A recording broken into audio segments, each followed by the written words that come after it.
Hey,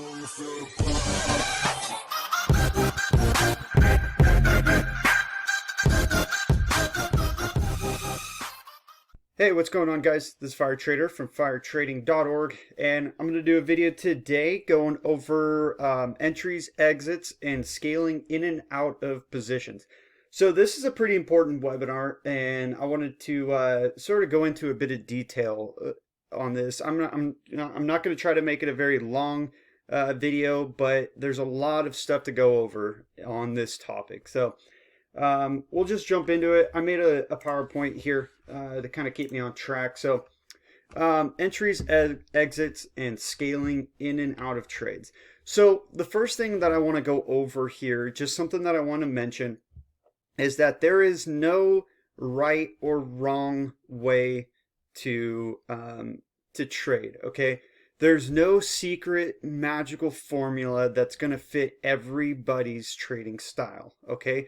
So what I'm going to explain today are stuff that I use, stuff that I do, that I do this on a daily basis for day trading, swing trading. It doesn't matter. I apply these rules into my everyday trading, and it may not suit your style, but the purpose of this video is to sort of shine light onto what I do. And if you guys take something from it, great. If you don't, that's fine too. You know, that's the whole part of trading, is finding your own style, your own niche, because let's be real, your style is not going to be the exact same style as mine.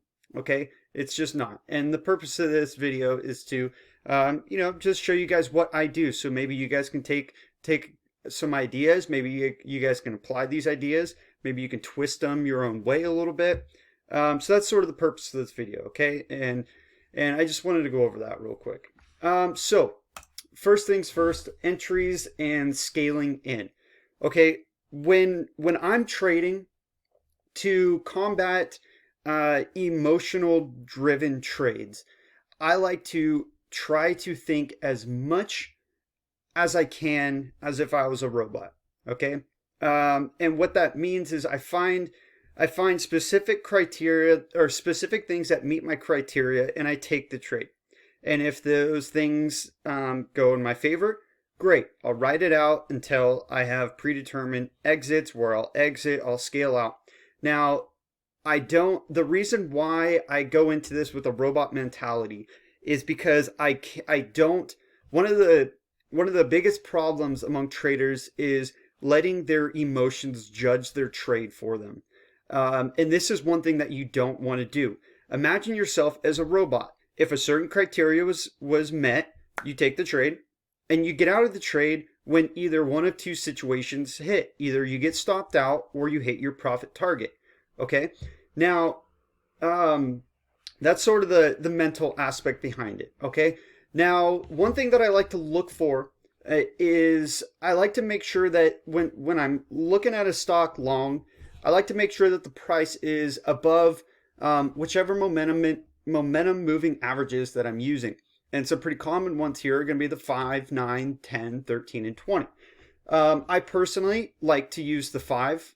I'll use the 13 sometimes, and I like to use the 20.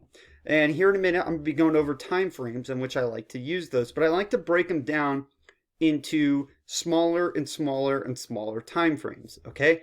So what that means is I like to look at the daily. If I'm going long, I like to make sure that the price is above all of these daily momentum moving averages. Then I'll narrow it down a little bit further to the hourly. Is the price above all of these momentum moving averages on the hourly? Great. Now I'll narrow it down a little bit more. 15-minute. Is it above all these moving averages on the 15-minute? And so on. I go down the line until I can pinpoint a perfect entry point to get into the trade that's going to maximize my profit and minimize my risk. Okay.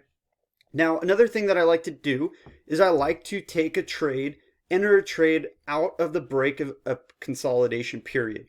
And that's going to be a flag, that's going to be range, that's going to be some type of period of consolidation that I can safely get into it, that's going to, once again, maximize my profit, maximize my reward, and minimize my risk. Now, this helps not get FOMO. This helps not chase a stock.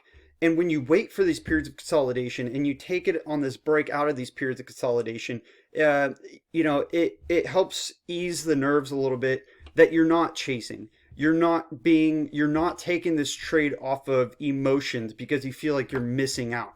You're sitting back, waiting for this thing to pull back, consolidate, and as we start seeing that momentum start coming into the stock, bam, we pounce on it, we grab it, we take it, and we go on from there. Okay, so another thing that I'd like to do is I like to take a starter position.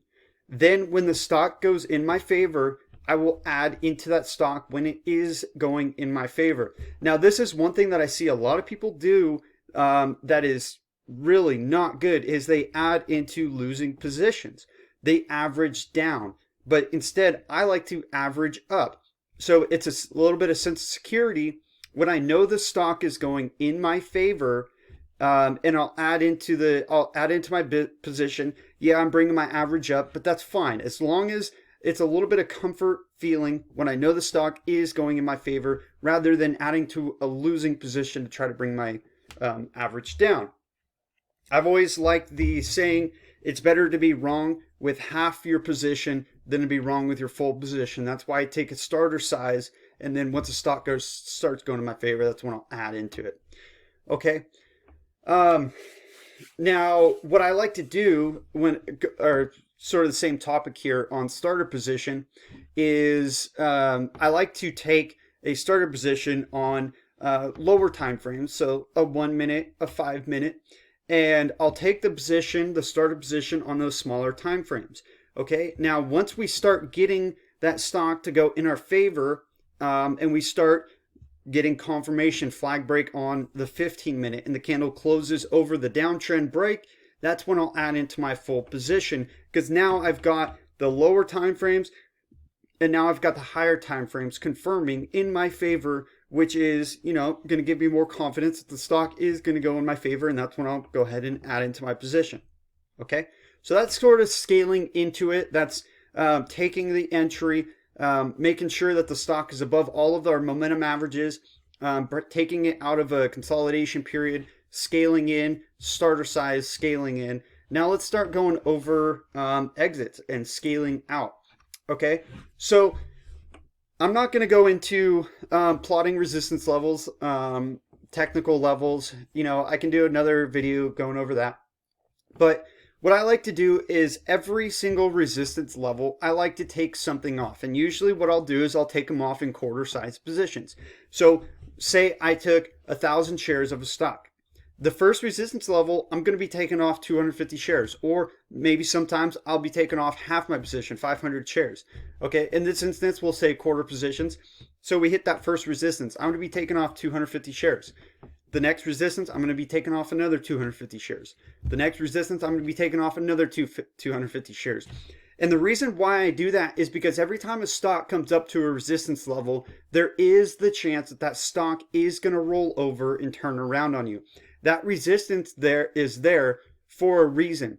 And it's because at one point in time, that stock or that resistance level made that stock hit that point and turn around. So we don't know if that stock is going to hit that point and turn around once again. Okay, so that's why I like to scale out, taking pieces off at every resistance level. Another thing that I like to watch out for is overextensions. When a stock starts getting so much momentum coming into it, a lot of people are buying into it in FOMO because they feel like they're missing out and they're really driving this thing up really fast. But we took it off the period of consolidation break, so we're already in it with a very nice average. Now, when we start seeing these people jump in for this emotional trade as they're chasing this thing higher, that's when we want to be scaling out of position. And one thing that I like to look for is overextensions. One way to tell if a stock is getting overextended is if the candle closes off of the 5 moving average on, I like to look at higher time frames when I do this, about 10-minute, 15-minute time frames. And when the stock gets overextended off the 5 moving average, the stock likes to retrace back down into the 5 before it can, turn around, start getting that momentum, start coming back into it. So when I see higher time frames start getting extended off the 5 moving average, that's an indication to me that this stock has gotten ahead of itself, and we're probably going to have a pullback pretty soon. So once again, we don't know if that pullback is going to turn into a reversal. It could very well just pull back, tap that 5, continue pushing higher, break the high, and continue pushing. But we don't know that. So that's why we want to be taking some off when we start seeing these overextensions. Okay? And like I said earlier, taking profits at every resistance level because we don't know which one is going to hold up. Okay, so I want to go over real quick, showing you guys the sort of layout like I like to use. Okay, so this is TrendSpider. This is a charting platform. I love it. Great platform. And these are the 4 time frames that I like to look at. I like to look at the daily. I like to look at the hourly, 15-minute, and the 1-minute. And like I said earlier, our objective here is to narrow our entry, or narrow it down to our entry price. Okay, so when we're looking at a stock, just a heads up real quick, I want to mention that I don't pay attention to moving averages on the 1-minute chart. That's one thing that I don't do. And the reason is because the 1-minute chart can be very choppy. The 1-minute chart, I think, is one of the biggest mistakes traders use.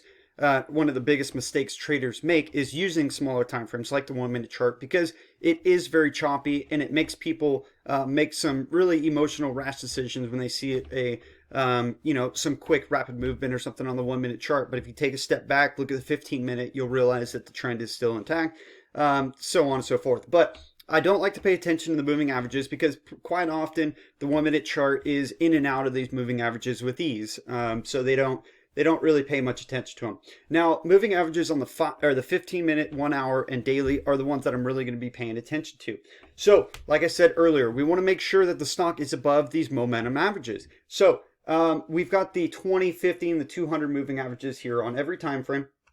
Now, the 50 and 200, I just like to use them as support and resistance levels. Not really momentum, but I like to use the 20. So, right here on square, we can see the daily. Daily is well above the 20. The 20 is pointing higher, indicating that the momentum is in a bullish momentum. We take a look back here. Now, hourly, we are above all of these averages, moving averages here on the hourly chart. Good, bullish on these higher time frames. Take a look back a little bit, or take a look here at the 15-minute. Yep, we're above all of these moving averages. And now this is where the 15-minute, this is where I like to look at my flags, my periods of consolidation. Where is this stock consolidating here on the 15-minute? Are we building a flag? Now we can take a look here. Yes, we are building a flag right here on the 15-minute chart on square. Now, we're building this flag. We're above these moving averages. Now, what we have to do is let's narrow it down a little bit further to the 1-minute chart. Okay? Now we'll narrow it down here. Now we'll take a look here. Like I said, we're not paying attention to these moving averages here on the 1-minute chart. We could actually even take these off. Okay? So now, let's take a look here. Now we've got square here. We've got a downtrend. Whoops. And now we're starting to break this downtrend here on the 1-minute chart. Now we know that we're flagging, we're consolidating here on the 15-minute, bullish, holding these moving averages. Now we narrowed it down to the 1-minute chart. Now we're going to take this long here off of this 1-minute chart flag break. Okay, this is when I like to take a starter position. Now I'll take a starter position here, and I'll put my stops down here at the bottom of this flag. 15-minute, we've got this flag here.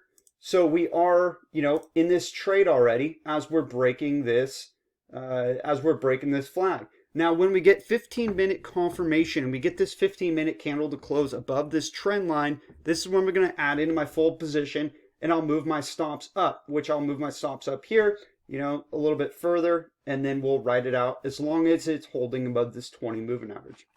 Okay. Now, this is when we take our resistance levels, knowing that we're going to take a piece off at every resistance level. Square is breaking a new high, so we can take our fib extensions here. Bam, bam. 1 second. Let me turn all these levels on real quick here.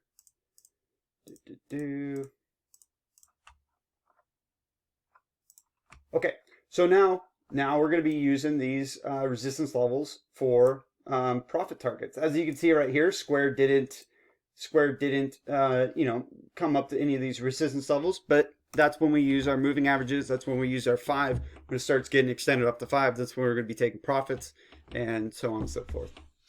Okay, guys, so that's a quick video on scaling in and out, entries, exits, scaling in, and scaling out of positions. All right, guys, hope you guys enjoyed it. Have a good one.